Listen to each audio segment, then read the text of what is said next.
एकमात्र भगवान के नाम रूप लीला धाम का आश्रय छोड़ करके कहीं भी आप देख लो, अगर आपको विश्राम मिल जाए, सुख मिल जाए, शांति मिल जाए, भटकना ही है।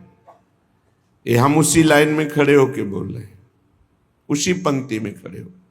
अगर विश्राम है तो श्री भगवान के चरणों में, उनके नाम में, नहीं तो भटकना ही भटकना है। कोई भी हो, जहां नाम छूटा वहीं भटक गए। कह हनुमंत विपति प्रभु सोई, जब तो सुमिरन भजन न होई। सुमिरन भगवान की स्मृति, भजन सेवा, समाज सेवा, ठाकुर सेवा, माता पिता परिवार पशु पक्षी सेवा। सेवा भजन में, सेवा सुमिरन में जीवन सार्थक, नहीं तो विपत्ति में फंसा फंसाया है। विनमूत्र लेस्म पूषादि भरितमिदम स्नायु मांसास्थि मज्जा रक्ताद्यात्म त्वचाच्छादित महारहि स्वार्थ निर्मूलकारी। क्या है तुम्हारे शरीर में बड़ा गर्व करते हो? इसमें अगर कुछ भी संग्रह नाम की चीज है तो मलमूत्र का संग्रह है। श्लेष्मा घृणित पदार्थ, स्नायु नस नाड़ियों का जाल बिछा हुआ है, मांस से थोपा हुआ है, हड्डियों के ढांचे में। त्वचा ऊपर से इतनी सुंदर लगा दी कि आकर्षण पैदा हो रहा है क्या ये? बोले स्वार्थ निर्मूलकारी। जो इस शरीर में फंस गया, अपने या पराए, मारा गया, पूरा का पूरा जीवन नष्ट हो गया। ये ऐसे भोग गुलामी देते हैं जो बड़े बड़े बहादुर भी परास्त नहीं कर पाते।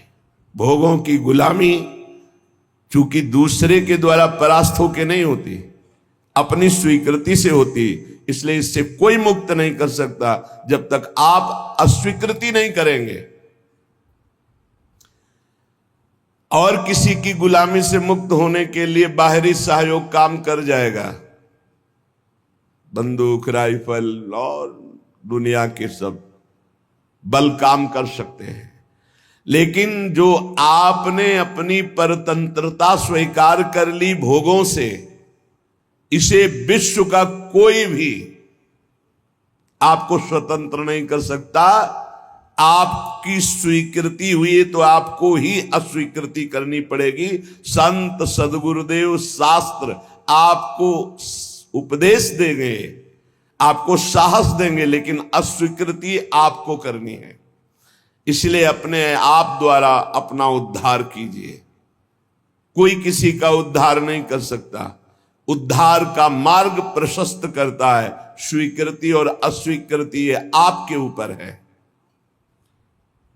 क्या है आपके शरीर में? जब तक शरीर में राग है तब तक भजन में तन्मयता नहीं। जब तक भजन में तन्मयता नहीं तो हृदय के नेत्र नहीं खुलेंगे, तब तक आपको भगवत साक्षात्कार नहीं होगा। मूल बाधक शरीर भाव है। तो कह रहे हैं इसमें है क्या?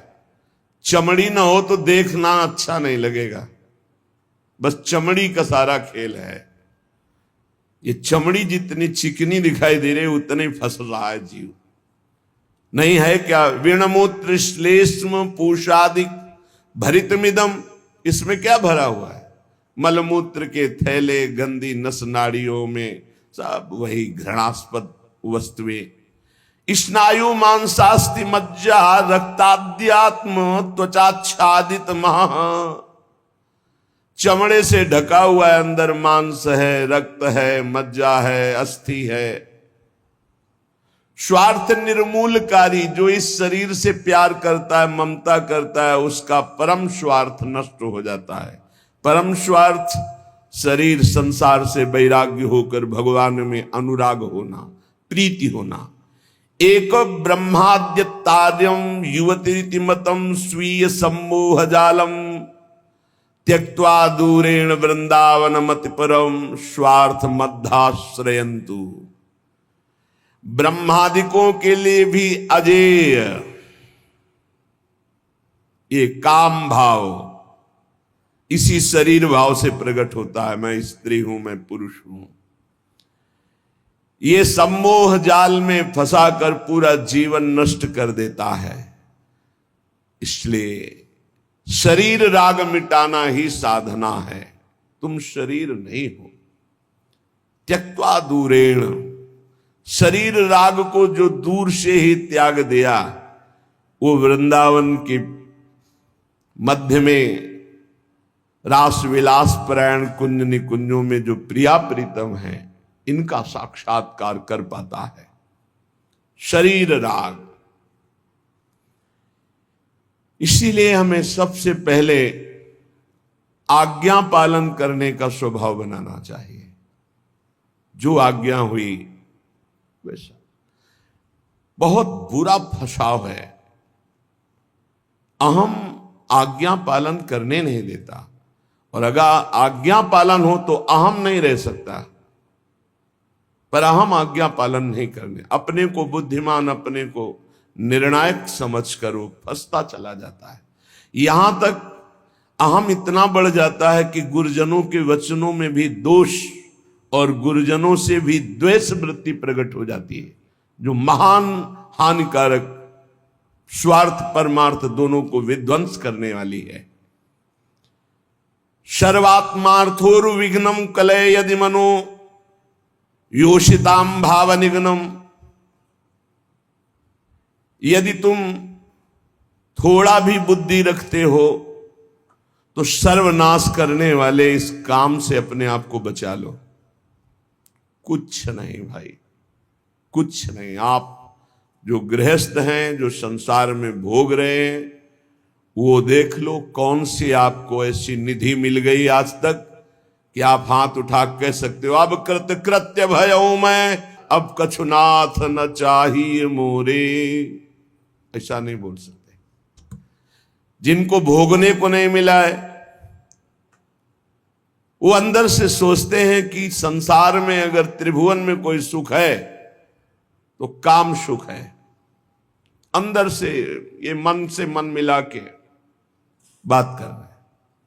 जो भोग लिए हैं वो और भोगने की इच्छा और दूसरों से भोगने की इच्छा। जो नहीं भोगे हैं वो पछता रहे। अंत तो गत्वा काम सर्वनाश कर देता है, सर्वनाश। बस इसमें रोकर भगवान को पुकारने के सिवा कोई उपाय नहीं। आप गला काट के रख दो, काम कभी आपको माफ करने वाला नहीं, कभी मुक्त करने वाला नहीं। आप रो के हाथ जोड़ो तो भी वो नहीं। बहुत दुष्ट, महापापी, महासनो, भगवान के वचन है। महापापी, महासनो, बिल्कुल दयालु नहीं। बहुत विषय चुगा जिन चुगय मन, चुगत कछुक सुख होए, फिर फांसी ऐसी लगे। चुगा को पक्षी केवल देख रहा है, लेकिन उसमें पड़े हुए जाल को नहीं देख रहा।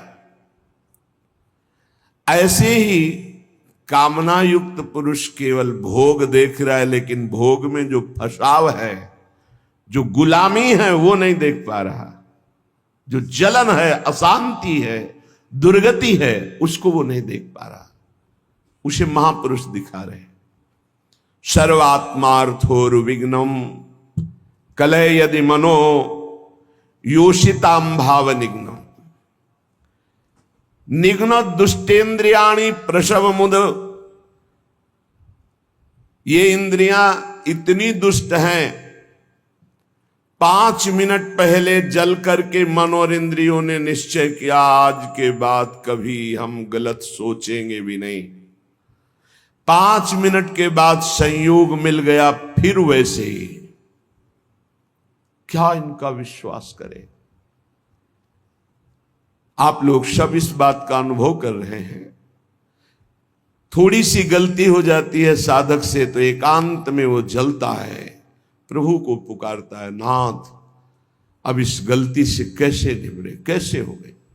ऐसा पश्चाताप मन और हृदय में होता है कि शायद अब जिंदगी में गलती नहीं होगी। लेकिन हम घंटे 2 घंटे की बात नहीं कहते, 5 मिनट की बात कहते हैं। 5 मिनट के बाद ही कुसंग हुआ और फिर उत्साहित होकर मन उसी कार्य में लग गया। ऐसे घृणित दुष्ट मन और इंद्रियों पर कभी विश्वास न करें। मैं विषयों के संग से हारूंगा नहीं, ऐसा कोई बहादुरी न दिखावे। काजर की कोठरी में कैसो भी सयान हो जाए, दाग लागी है पै लागी है पै लागी है। कैसो भी सयान हो जाए, दाग लागी है पै लागी है पै लागी है। निघ्न दुष्टेन्द्रियाणि प्रशोभ मुदय भांच युद्धता मर्ष दंडई। क्या कह रहे हैं श्रीपाद, बहुत ध्यान से सुनिए। बहुत हो गया दुलार करते हुए, अब अमरस में भर जाओ और इन दुष्ट इंद्रिय और पापी मन को दंड दो। ये ऐसे नहीं मानेंगे कि बार बार कसम खा लो, प्रार्थना कर लो, इनको दुलार कर लो, ये मान जाए। नहीं, दंड देना पड़ेगा। क्या दंड देना पड़ेगा? कहां है मन जिसको मारे? क्या दंड दे इंद्रिय और मन को? उपवास, मौन, एकांत सेवन, भारी दंड है। उपवास, मौन, एकांत सेवन, ये इंद्रिय मन के लिए भारी दंड है। अपने आप ठीक होना शुरू हो जाएंगे और जबरदस्ती नाम जप करवाओ। एक जिद्दी स्वभाव साधक का होना चाहिए, होता है।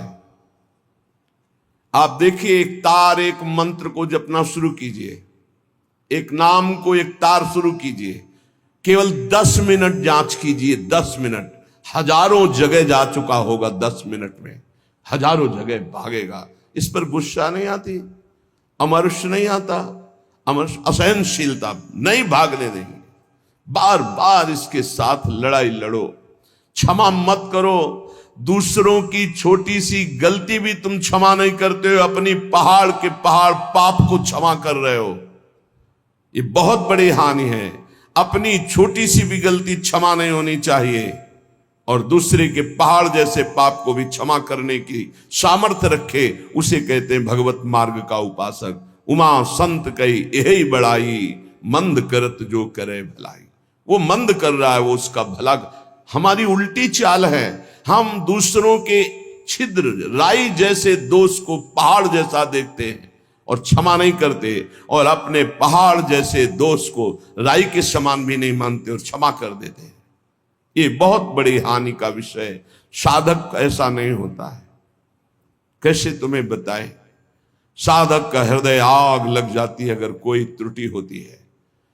बस अंदर ये होता है कि प्रिया, जो हम इंतजार कर रहे हैं आपकी कृपा कटाक्ष का, जिस दिन आपका कृपा कटाक्ष हुआ उसी दिन रौंद के फेंक देंगे इन दुष्ट भावों को, जो काम है, क्रोध है, लोभ है, मोह है। मैं तो नहीं जीत सकता, पर इंतजार कर रहा हूं मालिक आपके इशारे का। जिस दिन आपका इशारा, आपका बल प्राप्त हो गया, इन दुष्टों को जो जन्म जन्मांतरों से घृणित कार्यों में मुझे परास्त करते चले आए हैं, इनका सर्वनाश कर दूंगा।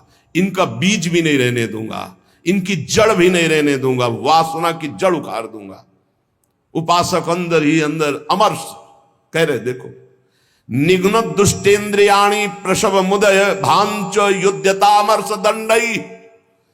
जैसे कोई बलवान आदमी किसी महाबलवान के चक्कर में फंसकर दब गया हो, अब अंदर अंदर वो अमर्ष से भर रहा है कि एक बार मैं छूट पाऊं कि बस फिर इसका सर्वनाश कर दूंगा। ऐसे ही साधक दांती पीस कर, हाथ मसल कर बस सोचता है, एक बार केवल चांस दे दो प्रभु, एक बार फिर इन काम, क्रोध, लोभ, मोह, मद के जड़ को उखाड़ के फेंकूंगा। अभी तक पता था कि मैं काम विजयी हूं, लेकिन जड़ नहीं काट पाया तो ये नए किनगे छोड़ दिए। अब की किनगे नहीं काटेंगे, अब की जड़ उखाड़ करके फेंकेंगे। ये उपासक की वृत्ति, अमर्ष युद्धता। ऐसा अमर्ष में भरकर उद्योग करो, नष्ट कर दो इन विकारों को, क्योंकि बिना विकार नष्ट हुए देह भाव नहीं जाएगा। बिना देह भाव गए परमात्मा प्राप्ति नहीं होती। तद्रूपं चैव भूषादिकम अपि नितराम दूर दूरेण कुर्वन्।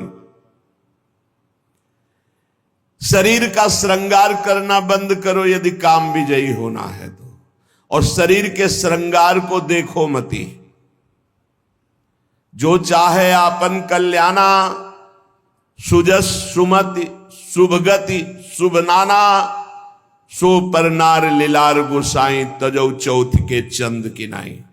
जैसे चौथ के चंद्रमा को देखने से कलंक लग जाता है, यदि शुभ गति मति चाहते हो, अपना नाना प्रकार का शुभ चाहते हो, तो छोड़ दो पराई माता बहनों की तरफ गंदी दृष्टि से देखना।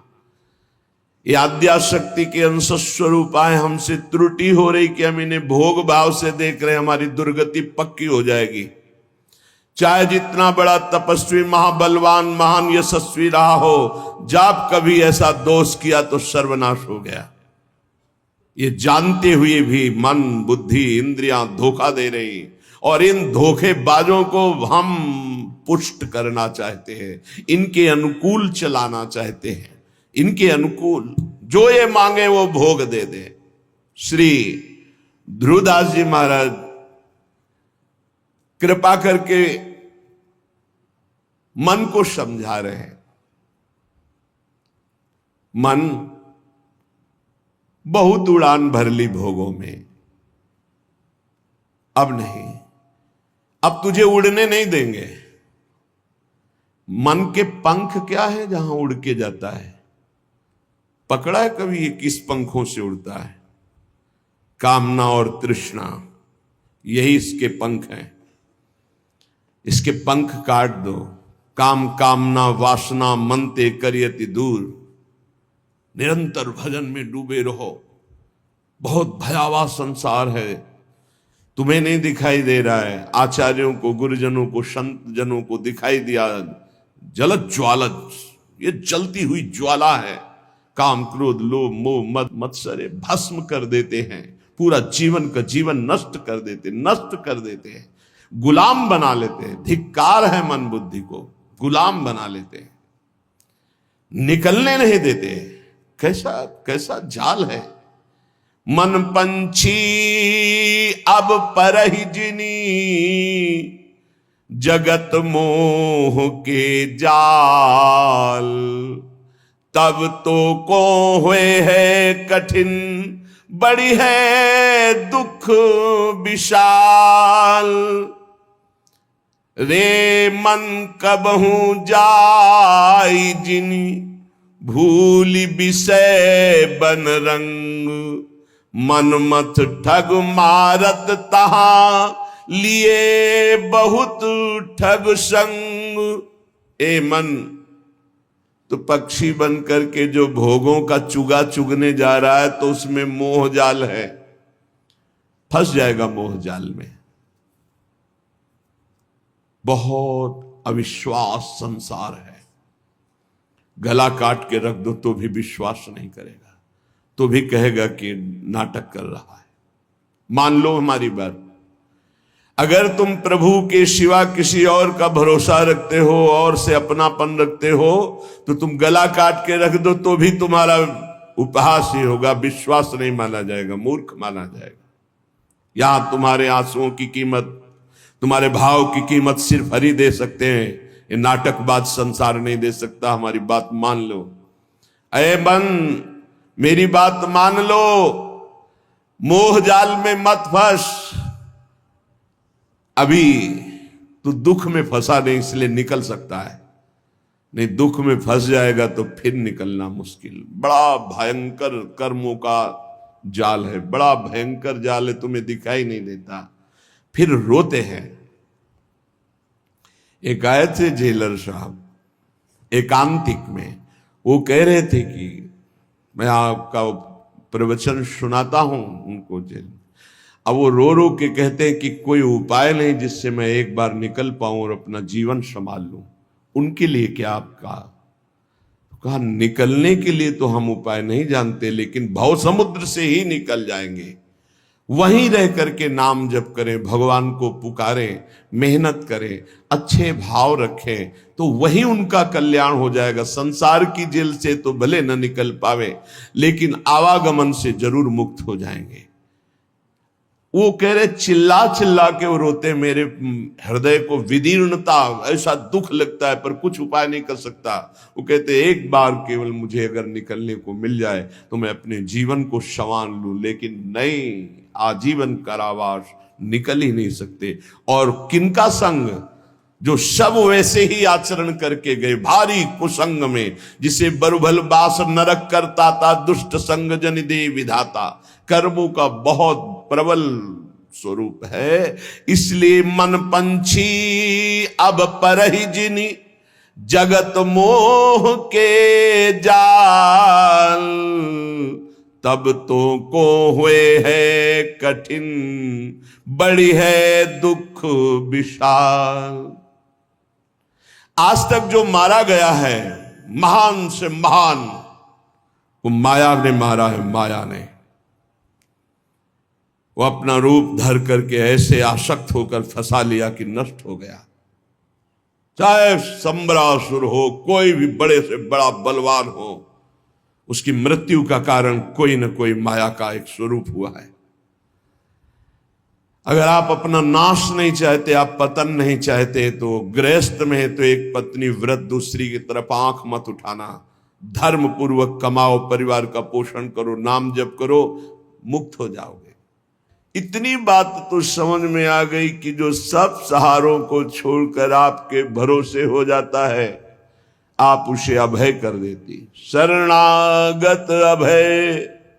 और आपका बाना है, आपका प्रण है, आपका स्वभाव है कि जो आपकी शरण में आ गया, चाहे जितना पतित हो, उसे पावन करके महान बना दिया।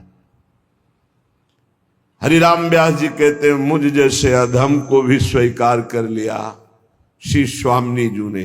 तो कोई भी हो, अन्य अवलंबन का त्याग करके अनन्य भाव से श्यामा जी की शरण में हो जाए तो परम हृदय शीतल हो जाएगा, निर्भय हो जाएगा, निश्चिंत हो जाएगा, निशोक हो जाएगा।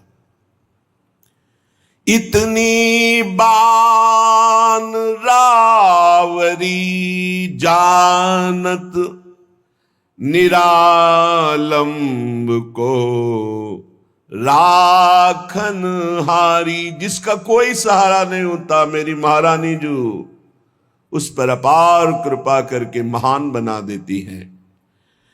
ताशो आस करत ये प्यारी,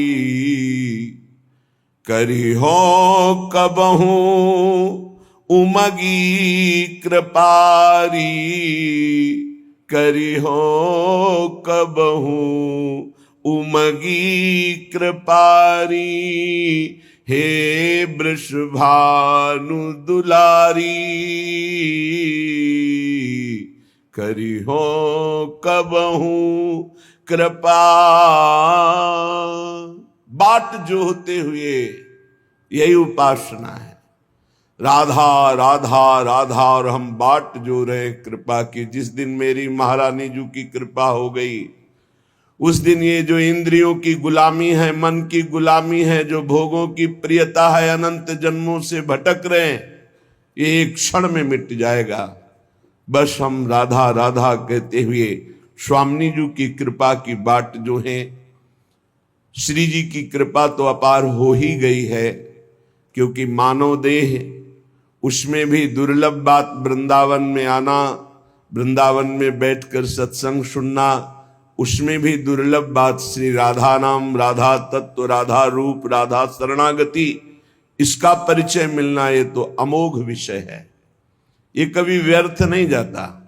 एक बार भी राधा नाम जिह्वा से उच्चारण हो गया या कान में श्रवण करने का सौभाग्य मिला, दुर्गति शब्द खत्म हो गया।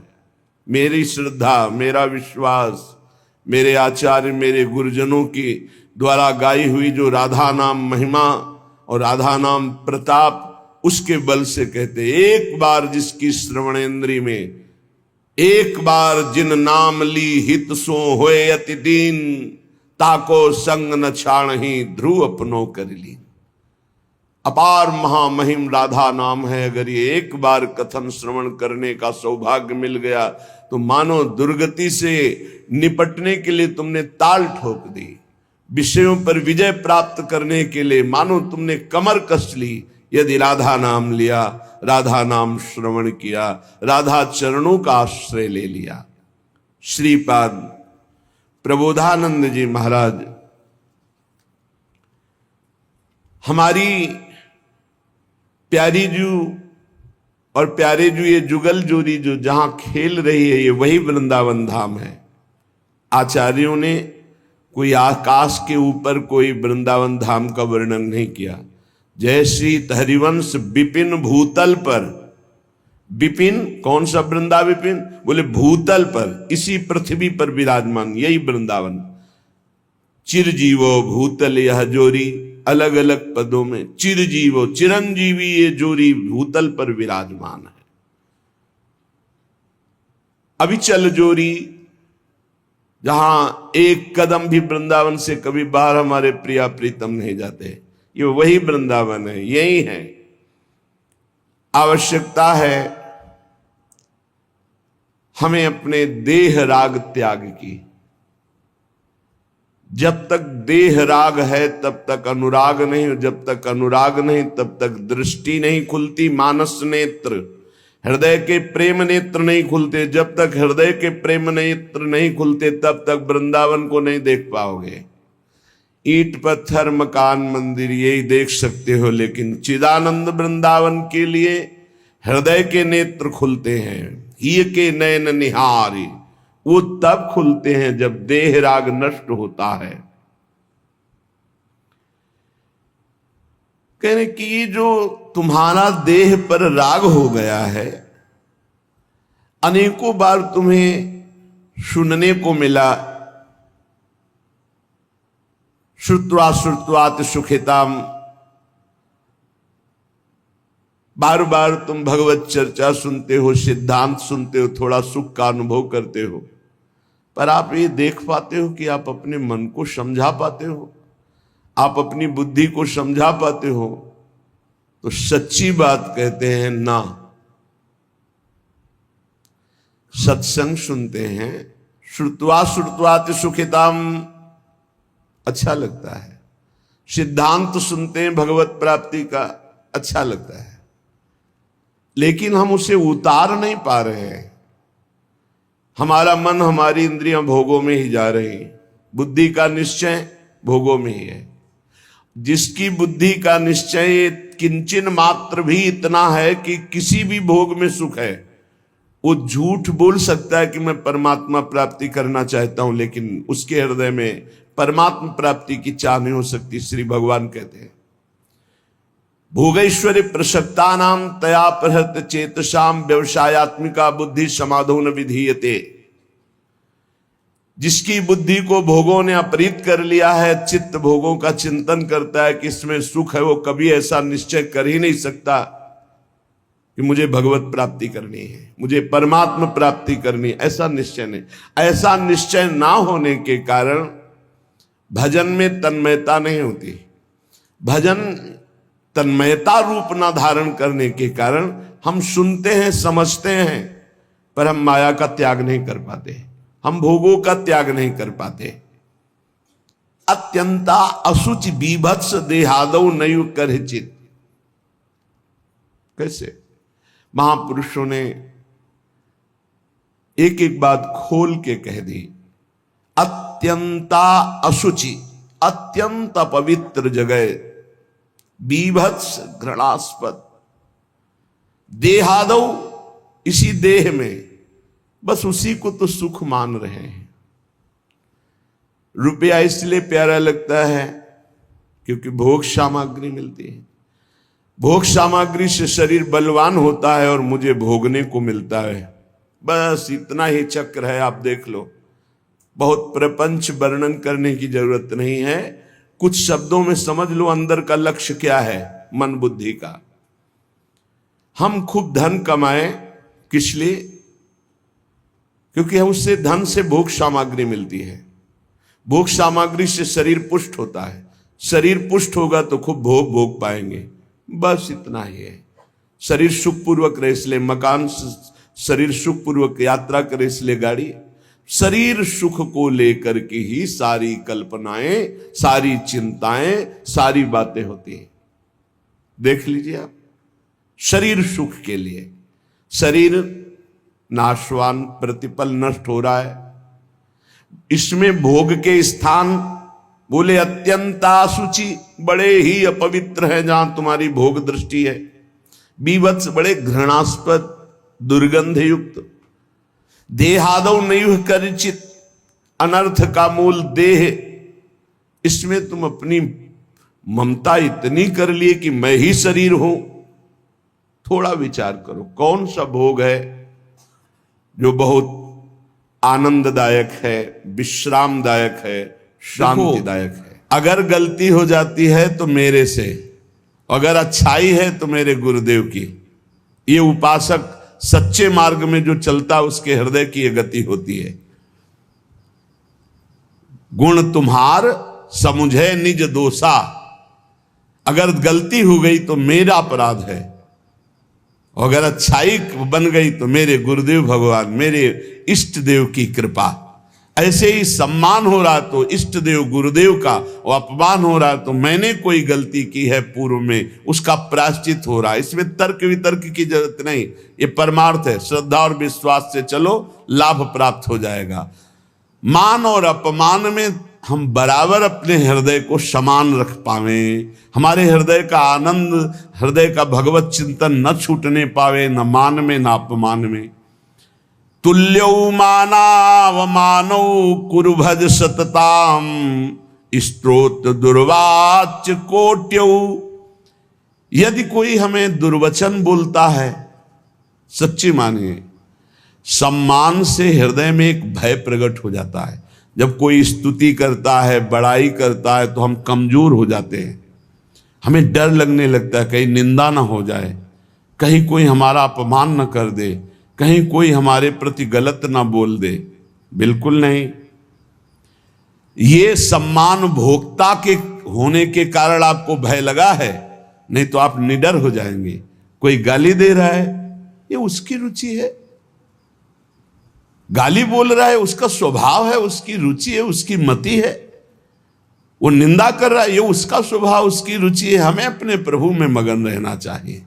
दुर्वाच्य कोट्यो, करोड़ों गालियां दे है, फिर भी हमारे हृदय में उसके प्रति द्वेष भाव ना हो, द्रोह भाव ना हो।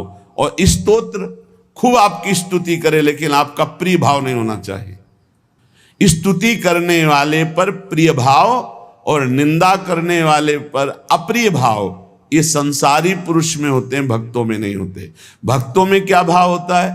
निंदा करने वाले में प्रिय भाव और स्तुति करने वालों में उदास भाव, उदासीन भाव, न प्रियता और न कठोरता, उदासीन भाव। लेकिन निंदा करने वाले में प्रिय भाव। जो निंदा करने वाला है उससे ऐसे जैसे कोई स्तुति करे तब कैसा हम व्यवहार करेंगे, वैसा निंदा करने वाले के प्रति व्यवहार। यही साधु उमा संत कही यही बड़ाई, वो मंद करत और ये करत भलाई। जब वो बुरा बोले और हम उसका मंगल प्रिय भाव रखे, तब हमारी साधुता सुरक्षित, तब हमारी भक्ति सुरक्षित।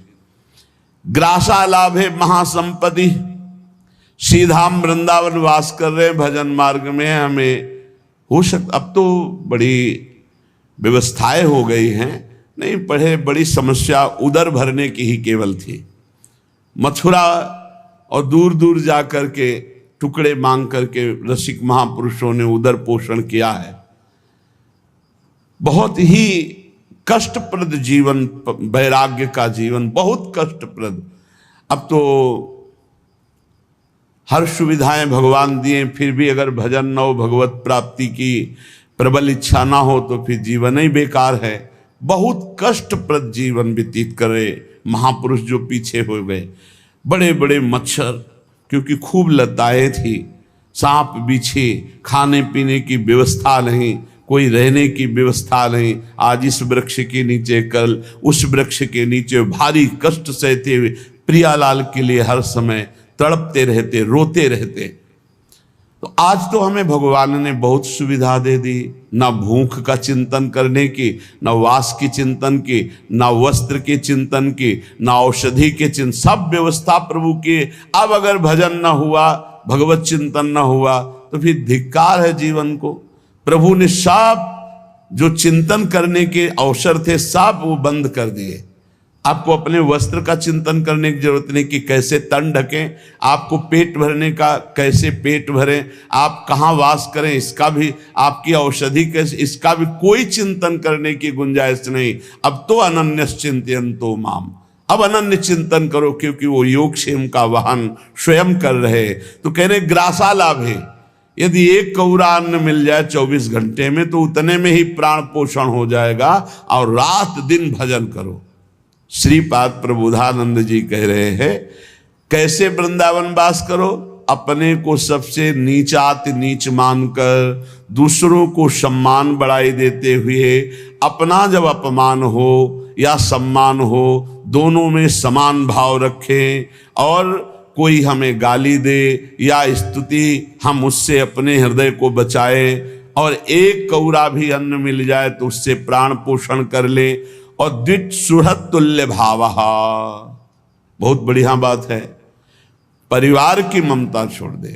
देखो हमारी प्रार्थना है यदि आप मोबाइल अत्यंत आवश्यक है तो कसम खा करके लीजिए कि गंदी बातें नहीं देखेंगे, प्रपंच नहीं देखेंगे। नहीं, बहुत हम कह रहे सुबह से शाम तक मोबाइल इतना है, आराम से समय कट जाएगा बिना भजन के, बिना चिंतन के।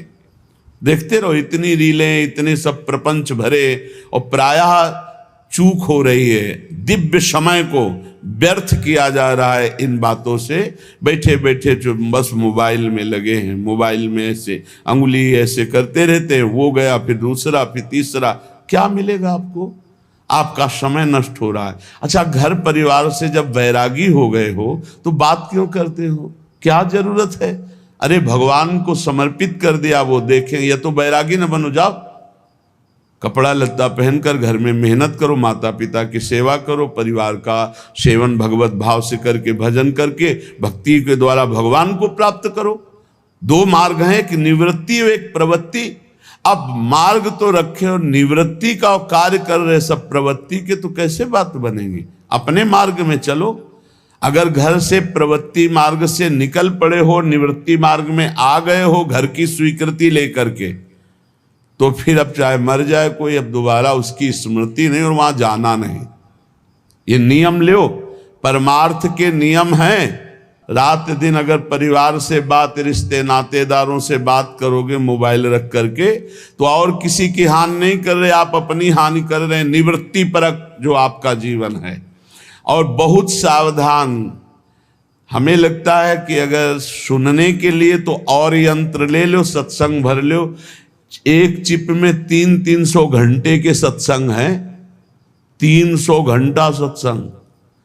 हमें लगता है कि अगर एक एक सत्संग 1 घंटा का रोज सुनो तो 365 दिन साल में होते, तो 1 साल 1 चिप चलेगी। सुनने वाला रख लो। और अगर आपका बहुत ऐसा है कि आप कोई अलग रहते हैं और आपको सिलेंडर इन सब की जरूरत है, तो एक वो 2000 वाला मोबाइल रख लो। ये टच वाला क्यों रखते हो? इसी में सारे जहर हैं। छोटे वाले में तो हमें लगता कुछ दिखाई नहीं देता, उसमें चित्र तो आते नहीं। ऐसा करना चाहिए साधक को।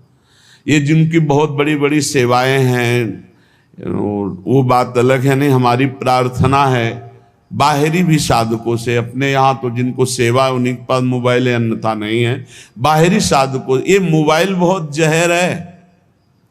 भगवत प्राप्ति के बाधा के लिए कलयुग ने बड़ी भारी रचना रच दी है, और अगर नियम संयम से प्रयोग करो तो बड़ा सहयोगी है। सत्संग सुन लो आप इससे, मोबाइल से। कोई विपत्ति वाली बात है तो आप सूचना दे सकते हो। बहुत तरह से बचाव पक्ष इसमें है, लेकिन फसाव पक्ष बहुत ज्यादा है। फसाव पक्ष से जिनकी बचने की सामर्थ्य वही मोबाइल रखे। साधक तो बिल्कुल जहर समझे, मार देगा भैया, बिल्कुल मार देगा, बिल्कुल मार देगा। हर समय हम देखते हैं, चाहे छोटा बच्चा हो चाहे बड़ा हो, एकांत बैठे चल भी रहे हैं तो कान में बटन से लगे रहते हैं। और बात करते घूम रहे जैसे ना बात करते, और समय बर्बाद कर रहा है, और खोदे चला जा रहा है संसार की बातें। और क्या, राधे राधे मेन बात कर लो, बस काट के रख दो, भजन आओ कान में लगाए बस, और समय बर्बाद मत करो। यहां कह रहे हैं कि द्वित सुहृद तुल्य भावः, अगर तुमसे कोई शत्रुता का भाव करता है तो तुम भगवत भाव करो, और अगर कोई प्रीता का भाव करता है तो भगवत भाव करके राग रहित रहने के लिए उससे ज्यादा प्रियता मत करो। ये भगवत मार्ग है। घर परिवार वालों से तो प्रभु यदि निवृत्ति मार्ग में हो तो भूल जाओ कि तुम कहां पैदा हुए थे। इसलिए उपासक बहुत सावधान, हमारी बात मान लेना, यदि निवृत्ति मार्ग में चले हो तो परिवार से संबंध छोड़ दो, पैसे का बल छोड़ दो, किसी से दोस्ती मत करो, शत्रुता तो किसी से भूल के मत करो, तो एकमात्र भगवान का भरोसा, सब व्यवस्था हो जाएगी। सब व्यवस्था, मान लीजिए सब व्यवस्था हो जाएगी। विश्वास कीजिए, हमारी बात पर विश्वास कर लीजिए, किसी का सहयोग। और विरक्त होकर घर से लेके खाना है तो जहर खाना है। जहर का मतलब समझते हो, जैसे जहर खाते हो हमें मार देता है, ऐसे ही हमारे वैराग्य को मार देगा। पूज्य श्री रघुनाथ दास गोस्वामी जी को उनके पिता बहुत बड़े आदमी थे, मजूमदार, खूब धन वैभव। जब देखा कि बेटा जगन्नाथपुरी में वैराग्य, तो यहां से हलवाई, सामग्री, रुपया, पैसा सब भेजा। 2-4 दिन श्री पूज्य रघुनाथ दास गोस्वामी जी ने महाप्रभु चैतन्य देव को भोग पाया। फिर विचार किया, जब मैं वैराग्य के मार्ग में हूं तो पिता के द्वारा दी हुई वस्तु और संपत्ति का भोग नहीं। जाकर जगन्नाथ जी के द्वार पर सिंहपौर पर खड़े हो जाते, जो भिक्षुकों को प्रसाद बंटता वो प्रसाद लेकर बस एकांत भजन करते। कुछ दिन बाद वो भी छोड़ दिया था, एक क्षेत्र से ले आते। कुछ दिन बाद वो भी छोड़ दिया। जो प्रसाद गायों को डाल दिया जाता, गायें छक जाती, ना पाती, वो रात्रि में बीन के लाते और धोकर उससे उदर पोषण करके खूब भजन में रहते। हमें महापुरुषों के चरित्रों से पता चलता है कि विरक्त को अपने परिवार के दिए हुए धन के द्वारा अपना भरण पोषण नहीं करना चाहिए। बैरागी को भगवत आश्रित रहना चाहिए। अब दूसरा पक्ष, ये श्रीधाम वृंदावन है। अब समय वो रह नहीं गया कि आपको, अगर हम सब भिक्षा मांगने निकले तो 400-500 जिस गांव में जाएंगे दरवाजे बंद हो जाएंगे कि भैया रोज कौन 500 रोटी दे। अच्छा, कितनी व्यवस्था कोई करे, तो भगवान ने व्यवस्था कर दी है। अब जिनके पूरे परिवार विरक्त हैं, पत्नी, पुत्र, बेटा, बेटी सब, अब वो अपने संपत्ति को लेकर वृंदावन आए, अपना मकान खरीदे, अपना खा पी रहे, भजन कर रहे, बढ़िया है।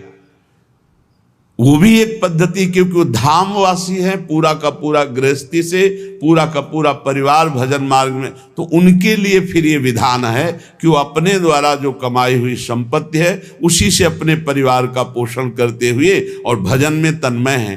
लेकिन जो नौजवान हैं, गृहस्थी में प्रवेश नहीं हुए और घर छोड़कर श्रीधाम वृंदावन या भगवत मार्ग स्वीकार, भूल कर भी परिवार का पैसा न स्वीकार करे। समझ रहे हो, हमने 2 भाव यहां प्रकट किए। जो एक गृहस्थी पूरा का पूरा परिवार विरक्त होकर रह रहा है, वो अपनी कमाई के द्वारा मकान खरीदा, वास की व्यवस्था, भोजन की व्यवस्था, पूरा परिवार भजन में लगा है। प्रणाम है, अच्छा है, चलो। धाम के कारण, धाम के कारण। और जो गृहस्थी में नहीं गए और विरक्त होकर, उनको परिवार का दाना नहीं खाना चाहिए। मांगो, भगवद आश्रित रहो आकाश वृत्ति से, या जैसे तुम्हारा जीवन केवल भगवद आश्रित रहो। अपने सुहृद जनों के द्वारा दी हुई सुविधाएं स्वीकार करने से भगवद आश्रय में बाधा पड़ जाती है।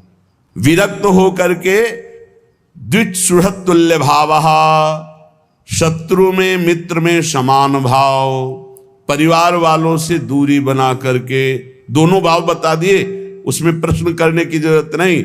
कि आप हमसे फिर कहने लगे कि अब हम तो आपकी उस आज्ञा का पालन कर रहे हैं कि अब तो परिवार का नहीं, आपका पूरा परिवार विरक्त है, तो जो माता पिता ने संपत्ति कमाई उससे जो भरण पोषण उससे कीजिए और बिल्कुल एकांत सेवन करते हुए भजन कीजिए। लेकिन जिन्होंने ब्याह नहीं किया, गृहस्थी में नहीं गए, विरक्त भाव में आए, उनके लिए बिल्कुल सख्त शासन, एक पैसे कभी परिवार से नहीं, कभी नहीं, कोई संबंध परिवार से नहीं, तो आपके परिवार का भी कल्याण हो जाएगा, क्योंकि आप निवृत्ति मार्ग के पथिक हैं।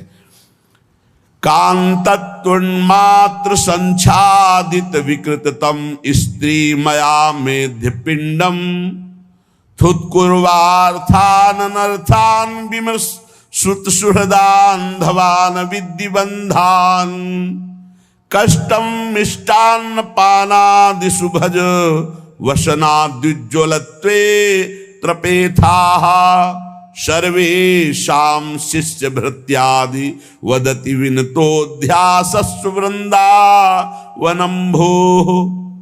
यदि आपको वृंदावन वास मिल गया है तो अब जो है काम आदि भोगों पर शासन वृत्ति राखिए। वनवास कर रहे हो, सावधान हो जाओ। श्रीपाद करे कांतत्व मात्र संच्छादित विकृततम स्त्री मया मेद्य पिंडम। ये जो स्त्री पुरुष शरीर है ये मांस आदि से बने हुए हैं, इसमें कोई सुख कहीं नहीं है। ये केवल भ्रमात्मक कामादि दोष उत्पन्न होने के कारण परस्पर आकर्षण और ऐसा लगता है ये सुख है। श्रीपाद कह रहे हैं इस अपवित्र देह से घृणा कर ले अपने, कहीं सुख नहीं। कैसा भगवान का विचित्र खेल बना हुआ है कि परस्पर आकर्षण और आकर्षण कहाँ स्थानों में है वो सब देख रहे हो। श्रीपाद कह रहे यदि वृंदावन वास मिला है तो थोड़ा विचार करके इस कामादि दोष से रहित होगे, तभी तो प्रेम प्रकाशित होगा। जहां काम होता है वहां प्रेम नहीं, जहां प्रेम होता है वहां काम नहीं। अर्था अनर्थान, रुपया पैसा के लिए व्याकुल हो जाना, व्यवस्था में चित्तवृत्ति जोड़ देना, प्रिया प्रीतम से चिंतन हटा देना है बहुत बड़ा अनर्थान, ये नाश का कारण बनता है। सहज स्वभाव में हमारी चिंतन वृत्ति भगवदाकार रहे प्रिया प्रीतम में, और जैसे वो रखे, महलों में राखो चाहे झोपड़ी में बांध। हमको प्रयास नहीं करना, व्यापार नहीं करना विरक्त होकर के। गृहस्थ होकर के यदि वृंदावन वास कर रहे तो व्यापार के लिए नहीं, भजन के लिए। वृंदावन वास भजन के लिए है। तो अब आप मान लो ऐसे धनी नहीं हो तो आप कुछ थोड़ा जो रिक्शा चला ले या जो भी ऐसे कार्य करके अपने परिवार का भरण पोषण करते हो, खूब भजन करते हैं, हम प्रणाम करते हैं। लेकिन यदि आपके पास खाने पीने की व्यवस्था है, आप विरक्त हैं, फिर आप व्यापार करते हैं तो अनर्थान, परिणाम में वो अनर्थ ही पैदा करेगा। देख लेना, जो संत शास्त्र गुरुजन कहते हैं वो परिणाम को बोलते हैं, परिणाम को। परिणाम ही हमारे जीवन का परम लक्ष्य है। तो परिणाम क्या होना चाहिए? प्रिया प्रीतम की प्रीति, प्रिया प्रीतम के लिए तड़पना, प्रिया प्रीतम की प्राप्ति के लिए रोना। लेकिन हमारी वृत्ति यदि अर्थ में, तो अर्थ में सबसे बड़ा दोष ये है कि वो संख्या पे वृत्ति चली जाती है। अब 10 लाख हो गए, अब 10.5 लाख हो गए, अब 11 लाख हो, ऐसे चिंतन करते करते वो मर जाता है और संख्या बढ़ाता रहता है मरते समय तक। ये संख्या बढ़ाने की बहुत बड़ी दोष वृत्ति, अनर्थ वृत्ति इस अर्थ में है। वो चित्त को लुभायमान कर लेता है, और इतना लुभायमान कर लेता है कि गोस्वामी जी ने ऐसा ही मांगा, लोभी जिम प्रिय दाम तिम रघुनाथ निरंतर प्रिय लागो मुहि राम। 2 बातों में, जैसे कामी ही नारी प्यारी जिम, तैसे लोभी जिम प्रिय दाम। यहां कह रहे कांतत्व मात्र संच्छादित विकृततम स्त्री बयामेद्य पिंडम। तुम्हारे शरीर या अन्य शरीर की तरफ जो आकर्षण कुछ नहीं है, चमड़ी चिकनी और गंदगी भरी हुई है। काहे को व्यर्थ में अपने जीवन को वृंदावन में अपवित्र करते हो, नष्ट कर रहे हो। दूसरा धन, धन के लिए प्रयास। गृहस्थी में हो तो उचित प्रयास कर लो। अगर विरक्त हो तो जितना है उससे काम चला लो। मरना है, प्रिया प्रीतम के पास जाना है, और भगवान सबका भरण पोषण करते हैं। विश्वास करो, वृंदावन जब आए थे तो ना एक व्यक्ति का परिचय था, ना एक वस्तु पास थी, परम विरक्त संन्यास वेश। जब श्री जी ने स्वीकार किया और व्यवस्था की जरूरत हुई, देखो आप सब बैठे हो, कभी किसी से गुरु कृपा से मांगने वाली बात ही नहीं, अपने आप वो सब व्यवस्था करती। तो भगवत व्यवस्था में अपना कोई अहम नहीं रहता। जैसे कभी एको बार इस स्मृति में नहीं आया होगा कि मेरी राधा के लिए, कभी नहीं। नहीं, श्री जी का विधान चल रहा है, मेरा तो कहीं कुछ नहीं है। अब जब शरीर छूटेगा तो ये थोड़ी ध्यान आएगा कि इसकी कौन देख रेख करे, क्योंकि हमने देख रेख किया ही नहीं, हमने बनाया ही नहीं, हमारा है ही नहीं।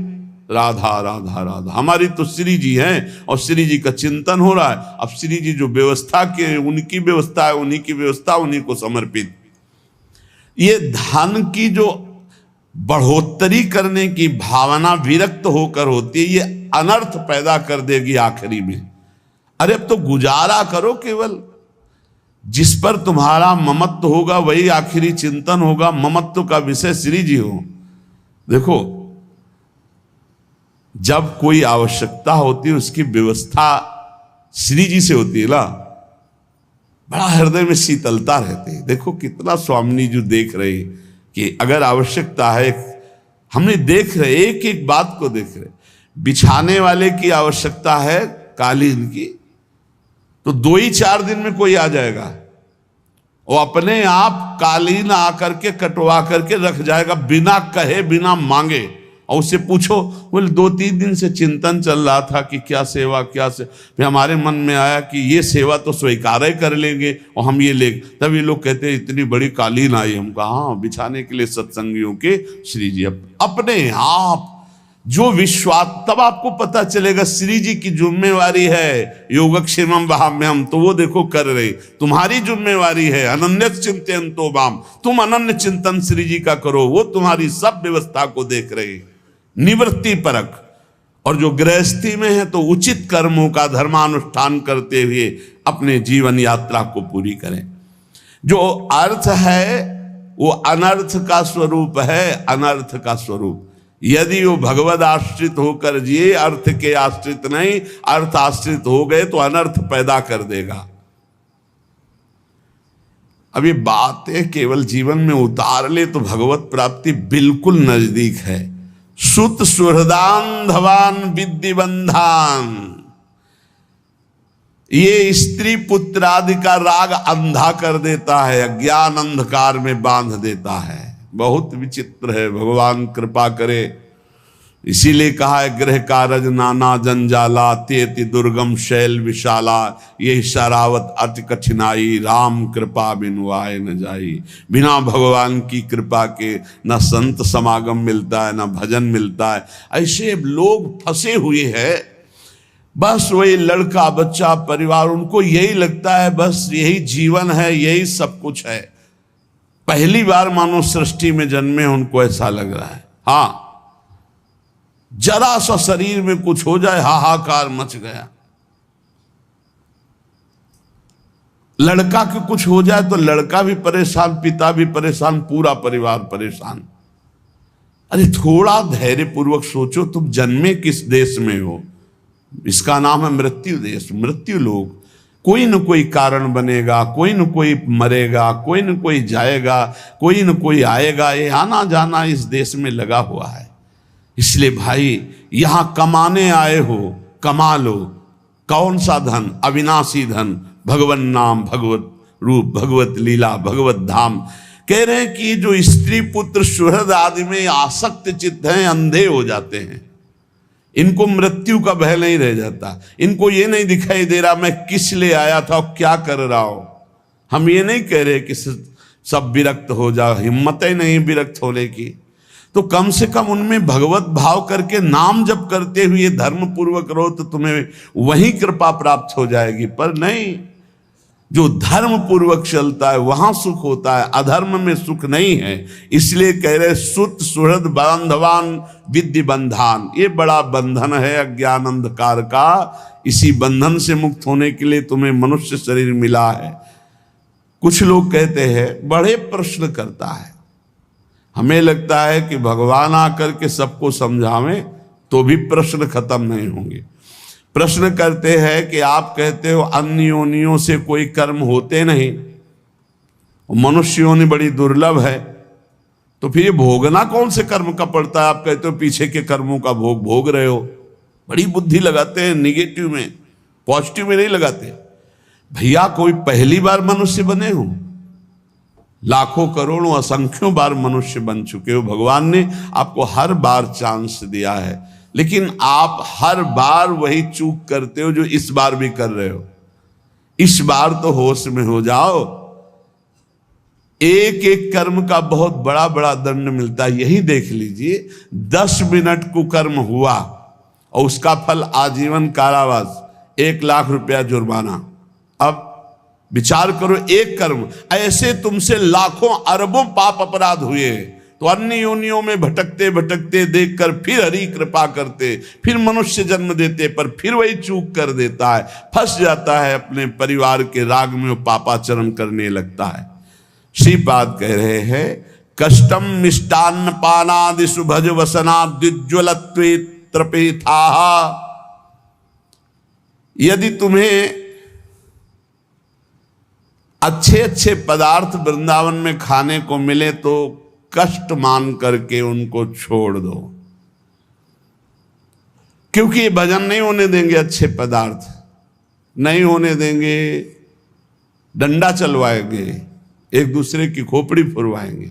जब तुम्हारा अर्थ पे बुद्धि रहेगी, स्वादिष्ट अन्न पे बुद्धि रहेगी, हम आपको सच्ची कहते हैं, जो अर्थ पे बुद्धि रखते हैं विरक्त होकर, वो घर पैसे भेजते हैं, क्योंकि पैसा जब एकत्रित होगा, सुख सामग्री एकत्रित होगी, तो वो घर ले जाने, क्योंकि वही राग है, प्रभु से तो अनुराग है नहीं। और कुछ ऐसे हैं जिनका प्रभु से अनुराग है, तो हमने देखा बिहारी जी के दरवाजे पे बैठ के वो पद गाया करते थे। बड़े सुंदर सुंदर महापुरुषों के, रहीम जी के, रसखान के, बड़े बड़े महापुरुषों, उनको जो पैसा मिलता उससे जीवन यापन करते हो, जो बचता तो राम जी भाई सत्संग भवन में एक दिन बहुत सुंदर प्रसाद सबको पवाया जा रहा था भक्तों को, तो पूछा कि वो महात्मा जो है सबसे हाथ जोड़ जोड़, तुमका ये महात्मा, बोले यही तो करवा रहे, कहा ये तो भिक्षावृत्ति से जीते, बोले जो बच जाता है उससे। ऐसे कुछ ऐसे विरक्त भिक्षुक स्वभाव वाले महापुरुष कि अपना शरीर पोषण किया और से संतों की सेवा में, नहीं तो घर की प्रियता आती है, विरक्त होकर घर पैसे भेजने का मतलब है कुल परिवार का पतन, कुल परिवार का पतन। साधु भाव में आकर के, भगवत भाव में आकर के जो हमको धन मिलता है वो संत सेवा के लिए, भगवत सेवा के लिए। यदि चाचा भतीजा और इनको सब ना, तो नरक ही जाना पड़ेगा, पक्की बात समझ लो, दुर्गति पक्की है। इसके लिए हमें एक प्रमाण मिला, भक्तमाली जी महाराज वो पधार चुके, वो बता रहे थे कि स्वप्न में एक बड़े महापुरुष वो अपने भाई को कुछ लाख रुपए दिए थे, वो आके महान थे एक बहुत बड़ी जगह के, तो उन भाई आए और बोले बेटी का ब्याह इतने लाख रुपया दे दो, बाद में हम ब्याज सहित दे देंगे, तो उन्होंने दे दिया। अब उनको लगा मेरे भाई है क्या देना है, वो 2-4 बार कहे, वो दिया तो नहीं, तब तक उनका शरीर पूरा, तो वो प्रेत योनि को प्राप्त हुई। अब और भी जो लीला हुई हो, फिर उन्होंने स्वप्न में आकर भक्तमाली जी से कहा कि हमारा ऐसा ऐसा ऐसा, आप वो पैसा निकलवा कर भाई से और संत भंडारा कर दो तो हमारी मुक्ति हो जाए। ये एक एक रुपया जो श्री जी के लिए आवे, जो संत सेवा के लिए आवे, जो गौ सेवा के लिए, जहां जिसके लिए आया उसको वही खर्चा कर दो, तो आपका सेवा बन जाएगी और भगवत मार्ग। तो ये कह रहे हैं कि जो मिष्ठान आदि हैं, अच्छे अच्छे पदार्थ, ये बहुत होश में खाओ पियो। ये कर्जा है, अगर भजन नहीं होगा तो, हाँ पक्का समझ लो कर्जा है, ये बुद्धि खराब कर देगा, भजन नहीं होने देगा। इसलिए श्रीपाद करे कष्टम मिष्टान्न पानादिषु। जब आप ब्रह्मचारी रहेंगे तो आपके शरीर में जैसे कोई इंजेक्शन लगा दे ना, बिजली दौड़े, ऐसे शरीर में एकदम बिजली दौड़ती है। बहुत होश में खान पान करो, रूखा सूखा खाए के ठंडा पानी पियो। सत्संग को ये भगवत प्राप्ति के लिए है, तो इन बातों को मानिए आप। ये अच्छे पदार्थ दूसरे का कर्जा लेना है, ये ना समझो कि अरे बहुत। पंडित रामकृष्ण बाबा जी जब राधा रमण जी दर्शन करने गए, उनके चरित्र में आता है, एक दो ना भर के बोल, उनका जय जय नहीं, हमें तुलसी दल और चरणामृत दीजिए, ये और किसी को दीजिए, हमें तुलसी दल दीजिए जो चरणों में चढ़ी, और चरणामृत दीजिए। पंडित रामकृष्ण बाबा नहीं, जय जय। मिष्ठान आदि खाने में कष्ट मानिए। तो आप प्रियालाल को देखने निकले थे, भंडारा देख लेंगे, बहुत समझ के चलने का। हाँ देखो, कुछ बातें ऐसी जो समझ में आनी चाहिए। ये भंडारा सच्ची मानिए। जब आप हम ये कह रहे हैं खाओ, विरक्त हो, एक जगह चले जाओ, कम पैसे वाली सामग्री पालो, दिन भर भजन करो, कुछ नहीं परेशानी होगी। अब 4 जगह भंडारे जाओगे, हर जगह की दक्षिणा लोगे, तो सच्ची मानो भजन नहीं होगा। क्यों 4 जगह गए? एक जगह पेट भर लो, दक्षिणा मत लो। जरूरी है अगर आपको बिजली पानी खर्चा की तो दक्षिणा ले लो, एक जगह चले जाओ, जो पद्धति है। मिष्टान्न खाने में कष्ट माने कि ये हमारे भजन को छीन कर दे। खूब अनुभव की बात कह रहे हैं, महापुरुषों के अनुभव की बात है। रूखा सूखा खाओ, प्राण निकल, काहे को ये लकड़ी का वजन बढ़वाओगे? जितने शरीर में चर्बी होगी उतने ज्यादा लकड़ी लगेगी। हल्का शरीर रहेगा, कम लकड़ी लगेगी। आखिरकार जलाना ही है, इसको जलना ही है। और पावर तो ब्रह्मचर्य है। जो ब्रह्मचर्य से रहता है, अपार सामर्थ्य उसमें रहती है, देखने की, सुनने की, बोलने की, चलने की, फिरने की, उठने की। शरीर में बिल्कुल कोई भयानक रोग प्रारब्धवशात हो तो भी कोई कष्ट उसको गिरा नहीं सकता। ब्रह्मचर्य एक अमोघ शक्ति। और ब्रह्मचर्य छीन है तो जवान है, कमर में दर्द, गांठ में दर्द। 24-25 की अवस्था, गांठ में दर्द। ये तो 70-80 वालों के कि अब बुढ़ापा आ गया, गांठ में दर्द है। बोले ग्रीस खत्म हो गई गांठ की। अब हमको तो ज्यादा अंग्रेजी आती है, हम उसको वैसे ही कहते, ग्रीस अब जो भी हो। बोले गांठ की वो चिकनाहट, ग्रीस खत्म हो गई। तुम्हारी गांठ में जो ब्रह्मचर्य रूपी ग्रीस थी उसी को नष्ट कर दिया, तो अब जोड़ों में कहां से पहुंचे? सब पावर उसी से बनता है। जिन्हें भाई चाहे गृहस्थ हो चाहे विरक्त, बहुत सावधानी से ब्रह्मचर्य का रक्षा का भाव रखो। ये तुम्हारे जीवन को बहुत उत्तम बना देगी, विश्वास कीजिए। हाँ, बहुत ये कीमती वस्तु है, बहुत कीमती वस्तु है। ब्रह्मचर्य पर ध्यान दीजिए। ब्रह्मचर्य जो है, अधिक मीठा खाने वाला ब्रह्मचारी नहीं रह सकता, पक्का नहीं रह सकता। काहे को अपने अमूल्य जीवन को इधर उधर नष्ट करे। अब कह रहे हैं विरक्त होकर कीमती वस्त्र, वसनाद्युज्वलत्वे त्रपेथाः। जब अच्छे वस्त्र पहनने की बात आवे तो शरीर कंपायमान हो जाए।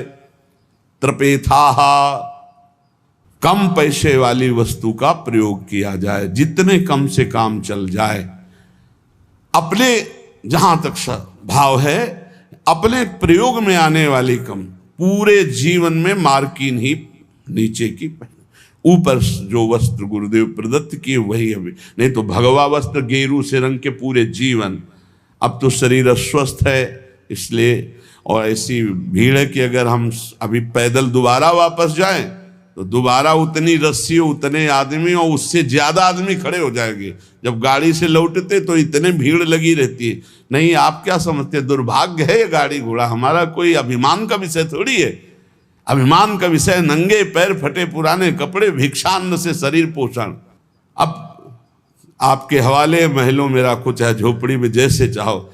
नहीं, हमें केवल प्रवचन नहीं कर रहे, जीवन है।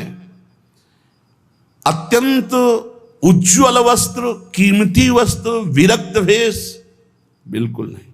बोले शरीर कांप उठना चाहिए, और कहे सर्वेशम शिष्यावृत्त्यादि वदति विनितोध्यासस्व वृंदावनम भो।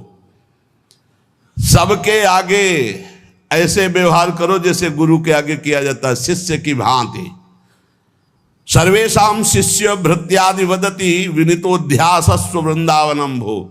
सबके सामने वृंदावनवासी, वृंदावन के जो जन हैं, सबके सामने एक शिष्य जैसा बर्ताव करो दीन भाव से। तो इसी जन्म में श्री प्रिया प्रीतम की कृपा से प्रियालाल के साक्षात्कार का संयोग वृंदावन बना देगा। बहुत कृपा है। यदि ये रहनी जो श्रीपाद कह रहे, ये रहनी हमारे जीवन में आ जाए तो वृंदावन वास करते हुए बहुत जल्दी भगवत साक्षात्कार हो जाए।